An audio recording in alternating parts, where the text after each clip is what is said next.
Hi everyone, welcome back to DGMZ, Diwan-e-Ghalib, Meri Subhani. To all our returning viewers, we are very happy you could join us again. And to the new viewers, we are delighted you discovered the podcast and decided to tune in for the first time. Now, if you were with me in the previous episode, you know that currently we are going through Ghazal 34 from Diwan-e-Ghalib. We have already covered 6 couplets. Today, we are going to cover the 7th couplet from this ghazal. As always, I'm going to read the couplet first, and then we will get into the approximate translation, the key words, and then finally the DGMZ impression. So, allow me to read to you couplet 7 from Ghazal 34 from Diwan-e-Ghalib. Baagh-e-Shagufta Tera. Baagh-e-Shagufta Tera Bisaat-e-Nashaat-e-Dil.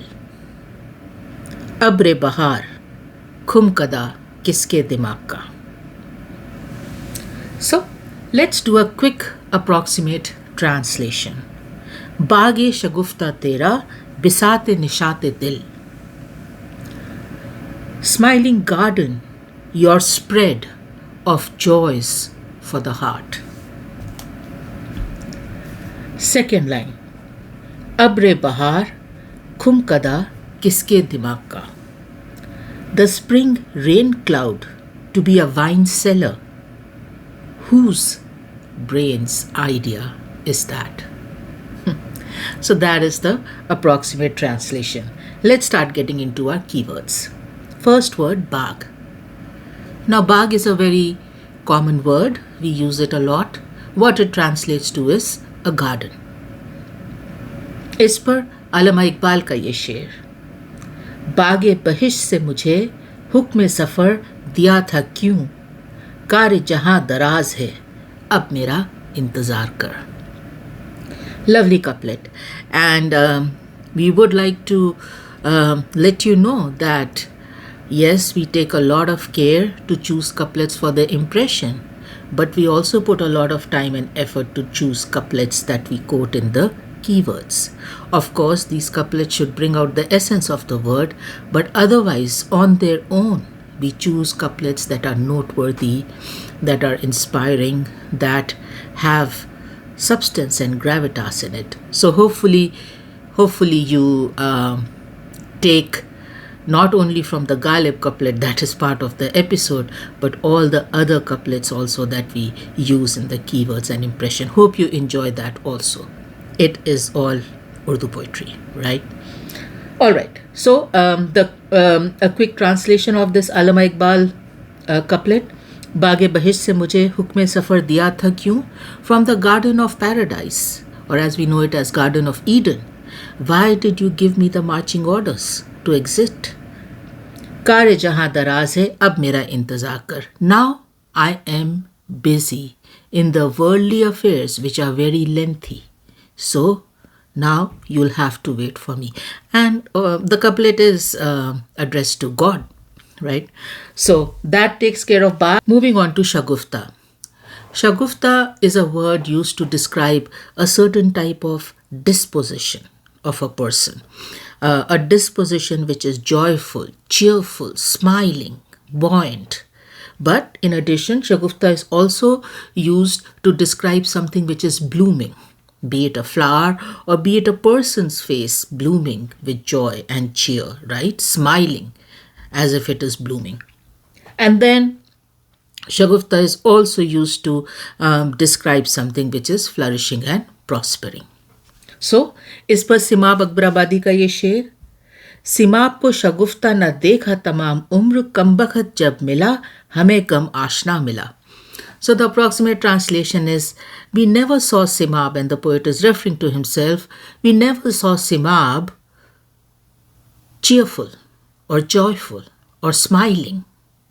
Whenever we saw him, whenever we saw that unlucky person, he was always grief-laden. He was always sad. He was always in misery. So that takes care of Shagufta. Moving on to Bisaat. Now, Bisaat is usually a spread. Now, depending what type of spread we are talking about, the meanings will vary. If it is a chessboard spread or a board game spread, it is different. If it is a spread of food, probably it is different. If it is a spread for sitting, it is probably different. But Bisaat, in its physical connotation, will be a spread. In addition to that, metaphorically, Bisaat can also be used to describe your capacity, your power, your ability, your scope of whatever it is, knowledge, strength, whatever.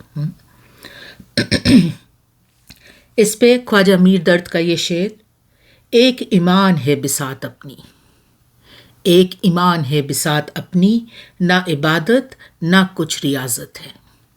So the approximate translation is one faith, and that is our power, that is our ability, that is our caliber.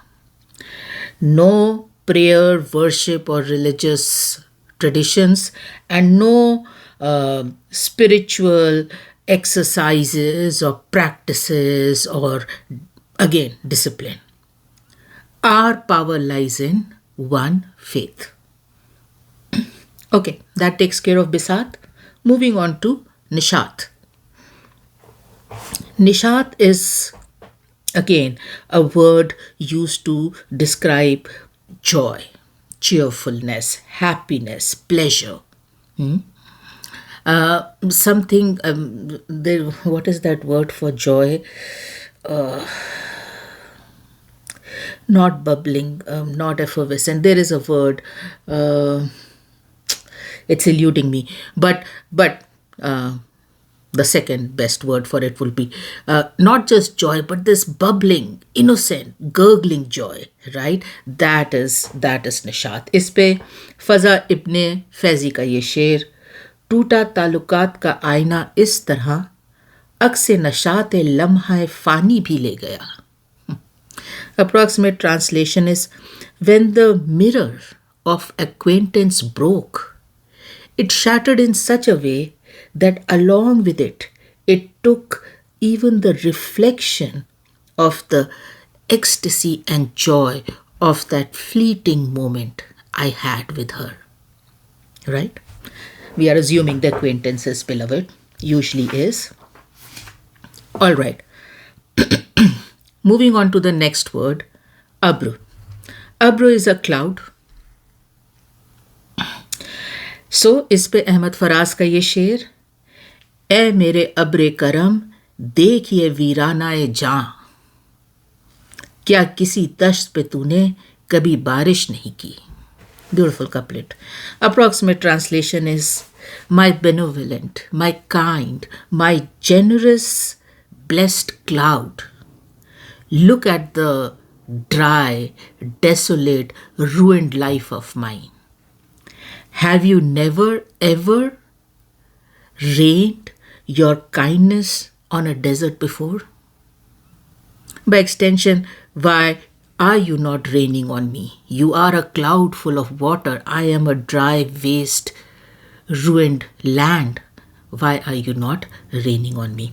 And of course, the couplet is addressed to the beloved or the divine beloved. Moving on to the next word, Bahaar. Bahaar is spring, blooming spring, but it is also used to describe something which is at its peak, something which is at its pinnacle, its prime, right? That is also Bahaar. Ye cheez Bahaar pe hai. That means this thing is at its zenith, right? So that's another usage. But otherwise, usually Bahaar is spring, blooming spring. इस पे मजरू सुल्तानपुरी का ये शेर, देख जिंदा से परे रंगे चमन जोशे बहार, रक्स करना है तो फिर पाँव की जंजीर ना देख. Lovely couplet, one of our favorites at DGMZ. So the approximate translation is, look beyond the prison, look beyond your cage, look beyond the bars you are behind, look beyond the captivity you are in. At the colors of the garden, at the exuberance of spring, and exuberance was the word that I was not remembering before. Yeah, exuberance of spring. And if you have to dance, do not pay any heed to the shackles, to the chains in your feet. You want to dance, you dance. With the shackles, with the chains. Keep your eyes on the colors of the spring. Keep your eyes on the effervescence, exuberance of spring. All right, that takes care of Bahar. Moving on to Khum. Now, Khum, not Khum, Khum. So Khum is usually a huge clay pot.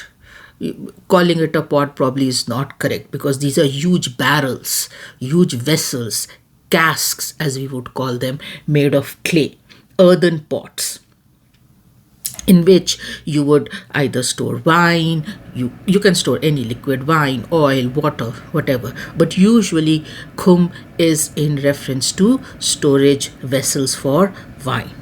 इस पे जलील मनिकपुरी का ये शेर, खुम में सुबह में जाम में नियत लगी रही, मैं खाने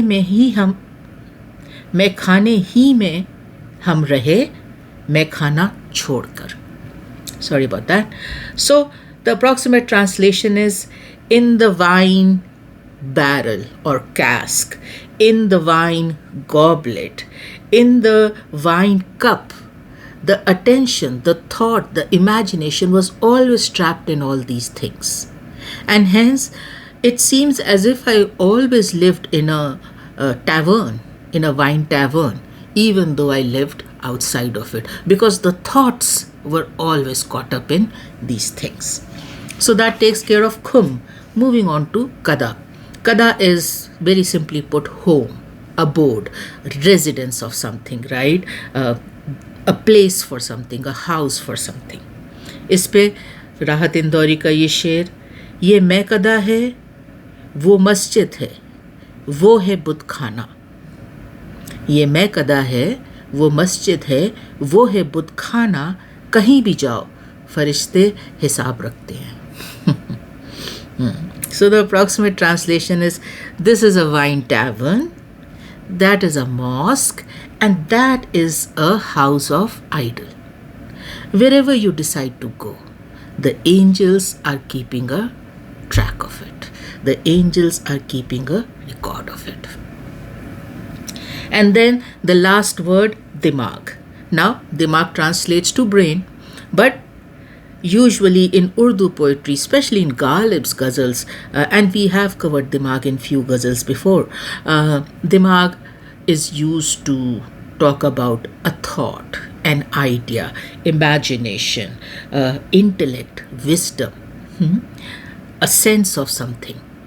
So, that is Dimaagh. इस पे कतील शिफाई का ये शेर, जो समझ लिया तुझे बावफा, तो फिर इसमें तेरी भी क्या खता.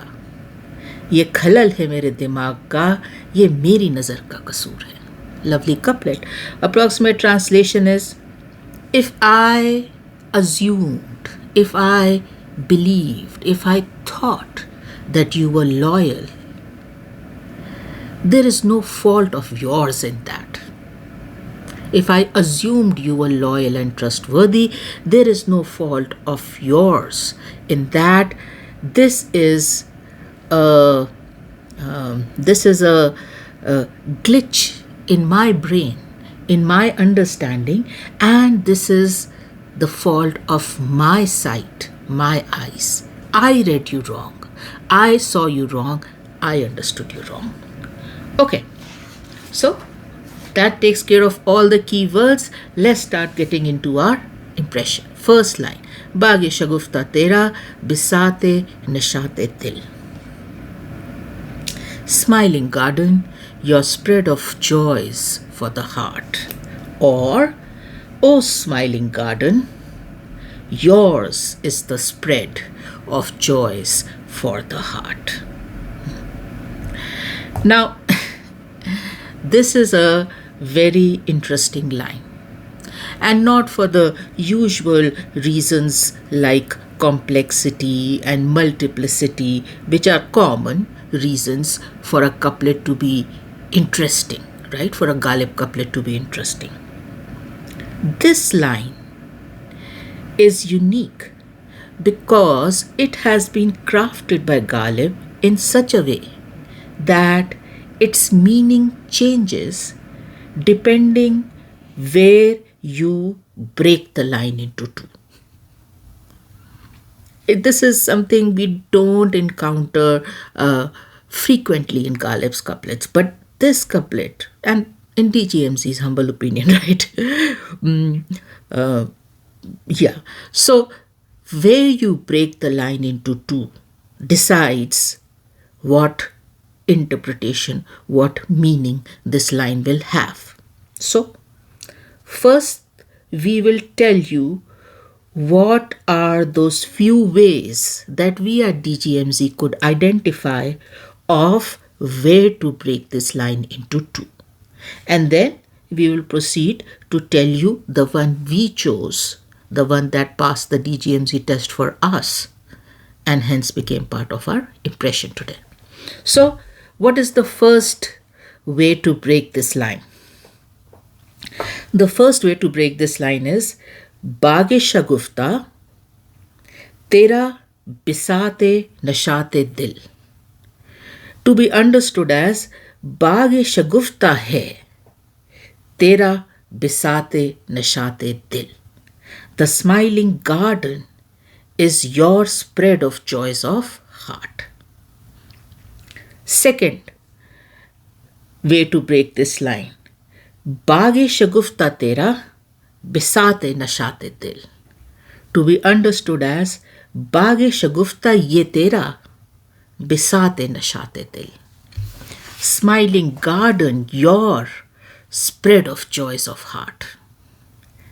And then the third way to break it, Baagh-e-Shagufta Tera Bisaat-e-Nashaat-e-Dil, to be understood as Tera Baagh-e-Shagufta Bisaat-e-Nashaat-e-Dil. Your smiling garden is a spread of joys of heart.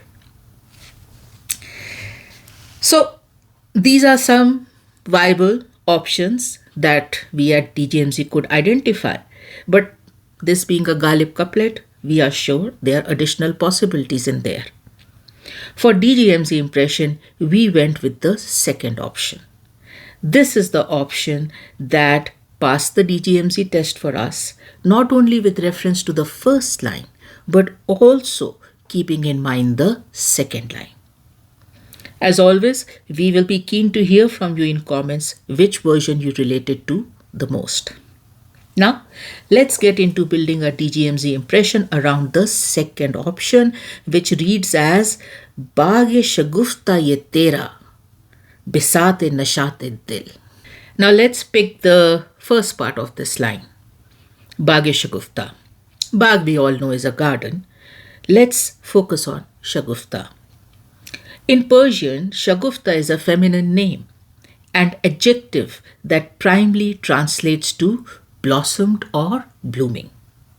It is derived from the Persian word Shagufta, meaning to blossom or to bloom. But it has additional connotations and nuanced meanings like we covered in keywords.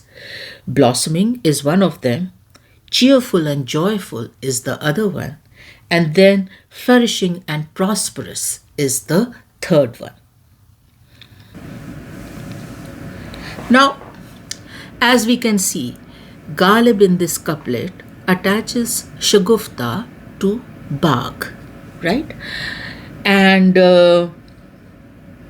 keeping all the different meanings of Shagufta, which are blossoming, blooming, smiling, cheerful, joyful, flourishing, and prosperous, it would be very easy to say that here in this couplet Shagufta means blooming, because Ghalib after all has attached it to garden, Baagh-e-Shagufta.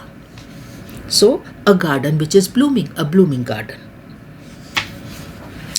But again, as DGMZ goes with what makes sense to us, what passes our DGMZ test, we thought that the meaning that is more apt here of Shagufta is not blooming, it is smiling, joyful, cheerful. Now, in this first part of the first line, Ghalib is addressing the smiling garden, right? O smiling garden, Baagh-e-Shagufta, right? In addition to addressing the garden, Ghalib is also drawing our attention to the essence of a smiling garden. As we have covered in many episodes for many couplets, a garden in spring is a sight to behold. It is a sight which is an overflow of blooming colors, including our favorite gul, flowing fragrances, summer breeze zephyr, and the sounds of spring, thanks to the birds, again including our favorite bulbul. Syed Abid Ali Abid का ये शेर, फरोगे माँ से क्या जगमगा रही है बहार, गुलों में नूर की शमें जला रही है बहार. So the approximate translation is from the illumination, from the light of the moon, the entire spring is radiant, illuminated, and in the flowers, this radiance of moon is as if lighting up candles and making them light up, twinkle. So spring is a beautiful sight, whether it is in daytime, whether it is in nighttime, it is a beautiful sight to behold. And that is exactly what Ghalib is capturing in Baagh-e-Shagufta, a garden which is smiling, right? That by extension, a garden which is in its full bloom, which is at its zenith, at its peak. Now, let's move on to Bisaat-e-Nashaat-e-Dil. Ghalib increases the intensity of the theme of a smiling garden as he masterfully leverages Bisaat to draw a visual of the flourishing, overwhelming force with which spring has taken over the garden. This is something we at DGMZ always admire about Ghalib. Ghalib did not believe in a little here and a little there. Ghalib's mantra was go big or go home. Half-hearted attempts were barred by Ghalib in his poetry. Ghalib on multiple occasions describes garden, especially a garden in spring, as a sheer force of nature itself that overtakes everything in its path. The matla of this ghazal, the first couplet of this ghazal, is a great example. Yak-Zarra-e-Zamiin nahi Be-Kaar Baagh ka, Jaada bhi Fatiila hai Laale ke Daagh ka. Not even one particle of earth is left unused. In this garden, even the garden paths are serving as wicks to light up the wounds of the tulip. Bisaat-e-Nashaat-e-Dil draws up a picture for us of a huge, fully loaded banquet table of delicacies and dishes. And all these delicacies and dishes are reasons that bring joy to the heart. Imagine being at a party with such a banquet table that serves not one, not two, but many, many reasons to bring joy to the heart. Ghalib in this first line captures the power of spring to spread joy, to intoxicate people with cheer, and to put their heart in a euphoric state. Baagh-e-Shagufta Tera, Bisaat-e-Nashaat-e-Dil. O garden, yours and only yours, this spread of multiple reasons that bring joy to the heart. It's almost a compliment to the garden that, O garden, this entire spread of reasons of joy for the heart belong to you, Tera. Okay, let's move on to the second line of this couplet. Abr-e-Bahaar, Khum-kada kise Dimaagh ka. The spring rain cloud to be a wine cellar, whose brain's idea is that? So, we will split the line into three parts. Let's pick the first part, Abr-e-Bahaar. also sometimes referred to as Abr-e-Bahaar in Urdu poetry. So Abr-e-Bahaar is spring cloud or clouds in spring. Abr-e-Bahaar is cloud of new spring, pretty much the same meaning, right? Abr is cloud and Bahar is spring, No is new. Now, like all other clouds, spring clouds are characterized by rapid vertical development from rising warm moist air, which is called thermals, creating puffy cotton ball-like cumulus clouds with flat bottoms and bubbly tops. These clouds can grow tall, sometimes resembling hydrogen bombs, or towering cumulonimbus clouds, which can bring about spring thunderstorms or what we call as pop-up thunderstorms. Spring clouds often form in the morning, grow in the afternoon, and dissipate by evening as the sun sets or the winds tear them apart.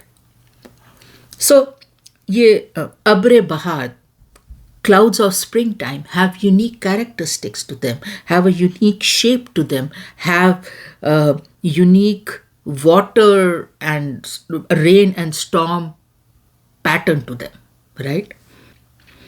These clouds bring together in them both the spring's warmer temperatures and the lingering cool air with ample moisture, giving these clouds the unique conditions for their dramatic convective formations. Now, we know that spring is usually used to describe the beloved. The lover usually sees the beloved in spring. But in the spring clouds, that is something the lover himself relates to. So that is a brief background on Abr-e-Bahaar, these spring clouds, their physical appearance, how they relate to in Urdu poetry, right? Let's move on to Khum-kada. So in Persian, Khum-kada literally refers to a liquor shop or a tavern, a pub or a bar. Khum is a large earthen vessel, jar or wine barrel. Kada, as we said in the keywords, is a house, a place where something is staying or is stored. Now, interesting thing to keep in mind is that yes, Khum-kada physically is this wine cellar, right, where wine is getting stored in these big earthen vessels and jars. But in Urdu poetry, there are times when Khum-kada is referred as a metaphor for a place of spiritual intoxication or a house of secret where divine knowledge is shared. So it has this metaphorical meaning also to it, of a place where divine secrets are shared, divine wisdom is shared, and one can experience spiritual intoxication. Ghalib in the second line states that these spring clouds in the sky are like wine houses in the sky.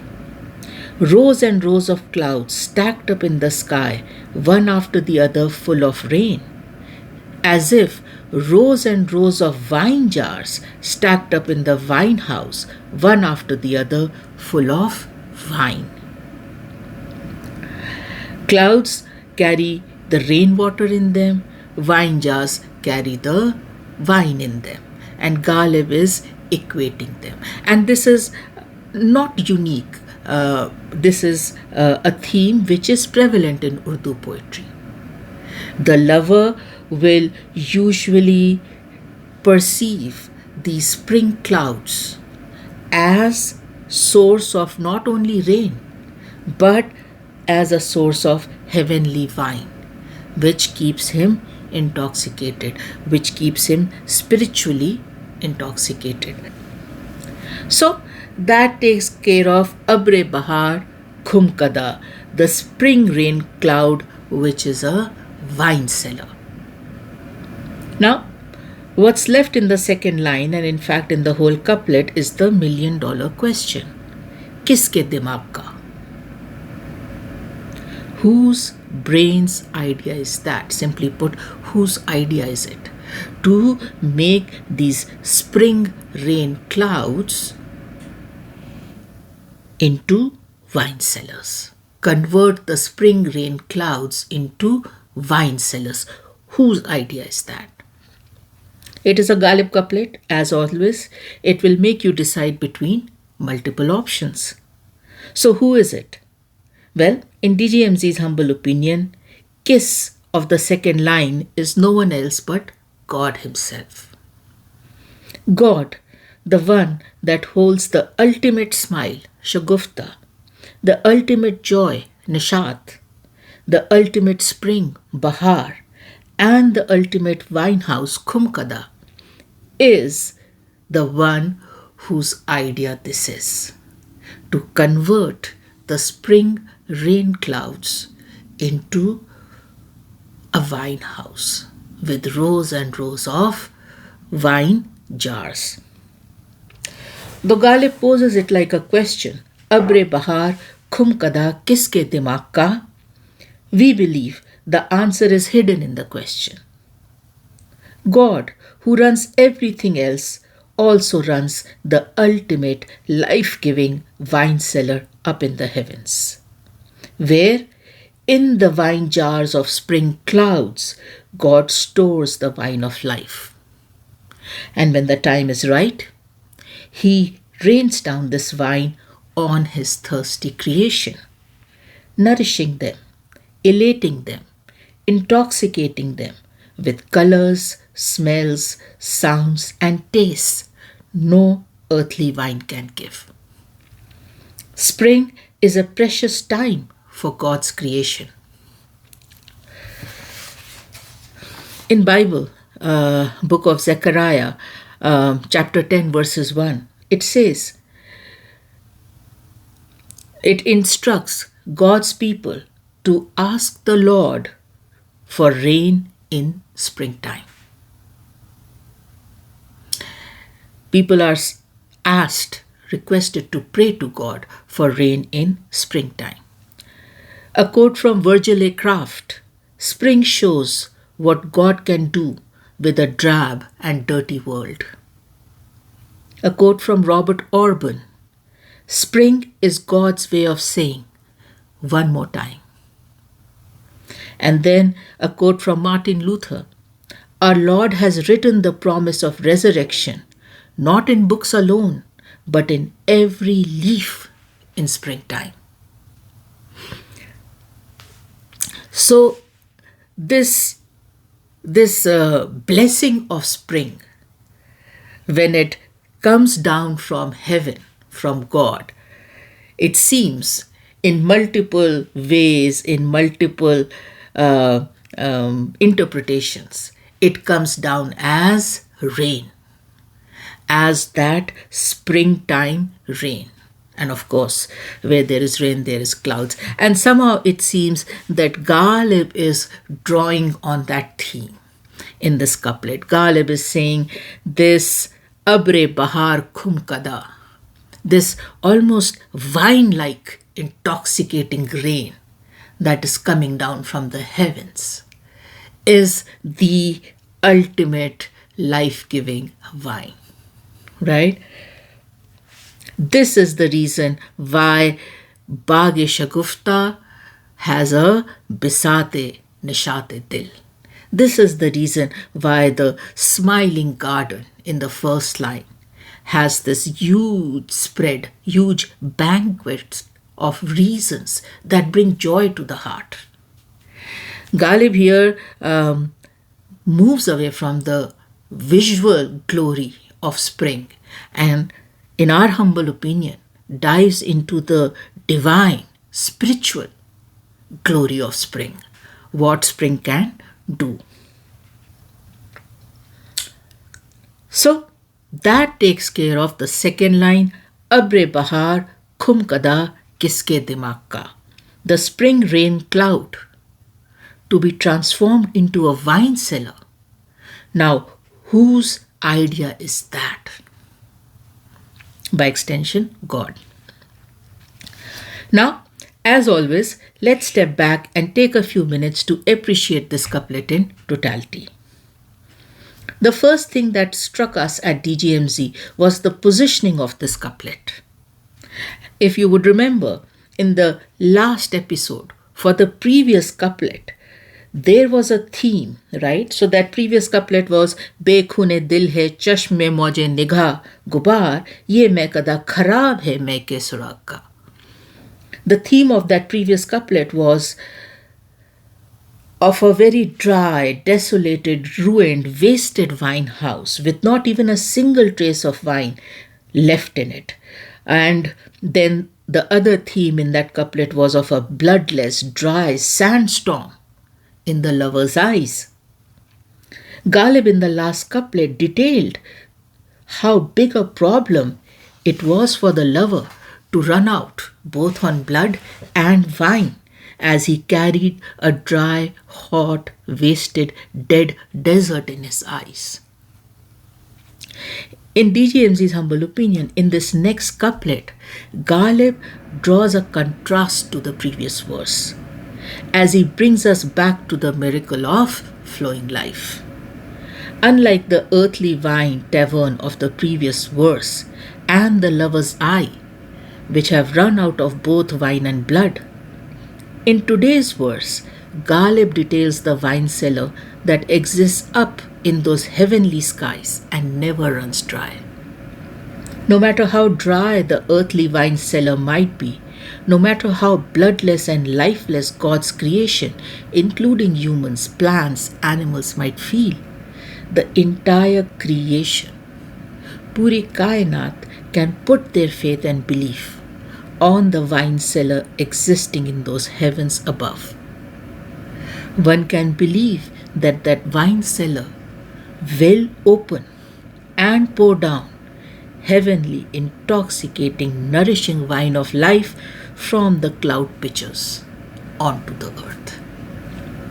असरूल हक मजाज का ये शेर, क्या पूछते हो झूमते आए कहाँ से हम, पीकर उठे हैं खुम-कदाए आसमां से हम. Exact sentiment of today's couplet. The approximate translation is, what do you ask us? Where we come so intoxicated and delirious and euphoric. Well, we are coming from the tavern that exists in the sky. We are coming from the wine tavern that exists in the sky. Now, Ghalib's mastery in crafting this couplet is another noteworthy aspect of this couplet. As a reader, you are very well aware of the multiple storylines running in the couplet. And as a reader, Ghalib will ask you to make a decision which one you want to go with. For our DGMZ impression, we went with the divine spiritual version of it. But for all divine versions, exists an earthly version too, especially in the lover's world. The earthly version of this couplet would be equally beautiful, where the beloved would be the personification of spring in the garden, and the tears of the grieving lover showering down as rain from the clouds of his angst and pain nourish her, make her bloom, make her smile.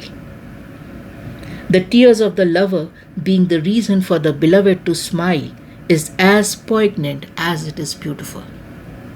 This earthly version is also beautiful, but like we said, we went with what passed the DGMZ test, because we throughout the couplet felt as if we were looking at two screens running parallelly. One screen was up in the heavens, one screen down on this earth. And whatever joy and happiness and cheerfulness was spreading on earth, there was something that was coming down from heaven to nourish it, to make it happen. That theme came out very strongly, so we went with that. Like we always say, the correct DGMZ impression is the one that you will make for yourself. So that brings us to the end of Baagh-e-Shagufta Tera, Bisaat-e-Nashaat-e-Dil, Abr-e-Bahaar, Khum-kada, Kiske Dimaagh ka. O smiling garden, yours is the spread of joys of heart, the spring rain cloud to be transformed into a wine cellar whose brain's idea is that. Now, at this point, we want to bring something to your attention with reference to the past 6 episodes and today's 7th episode for Ghazal 34. Please note that all these episodes in their description section showed this ghazal with 8 couplets so far. We have now discovered that this is not technically correct. The published Diwan only has 7 couplets. The 8th couplet was removed by Ghalib and hence is not part of the published Diwan. So, we have gone back to all the description sections and corrected them. Because staying true to DGMZ spirit, which is all about Ghalib's Diwan, we have to be as accurate as we can in terms of the number of couplets that were actually part of the published Diwan. For those who do not know, every DGMZ episode in its description section will always have the entire ghazal pasted in it with the couplet of the episode highlighted so that you have an easy reference and you don't need to search for the entire ghazal. What that means is today is the last episode for this ghazal. There is no 8th couplet for this ghazal. Next time we will pick a new ghazal, Ghazal 35 from Diwan-e-Ghalib. Now, as always, for the new viewers, a strong recommendation to access the episode titled Introduction to DGMZ, because that episode will give you a good insight into the motivation and inspiration behind this podcast. For all our regular viewers, whenever you have time, we encourage you to go to the homepage of the channel, surf the playlists we have created for you, and pick an episode that interests you. If you've not joined us on the DGMZ Facebook page, please join us there. We would love to interact with you there. Lastly, a reminder for viewers who want to access this episode in Hindi language. You can do that via the subtitles now. YouTube has a function available in your settings where you can go and change the setting for Hindi captions. Once that setting is activated, YouTube is going to actually translate the entire episode in Hindi and present it to you via the subtitles. This is a great feature for anybody who is keen on exploring the episode in Hindi language, or for that matter, any language that is part of that list of languages YouTube has made available. Now, allow me to go ahead and close this episode by sending a lot of love and lot of light to all you dear viewers, and thanks for watching.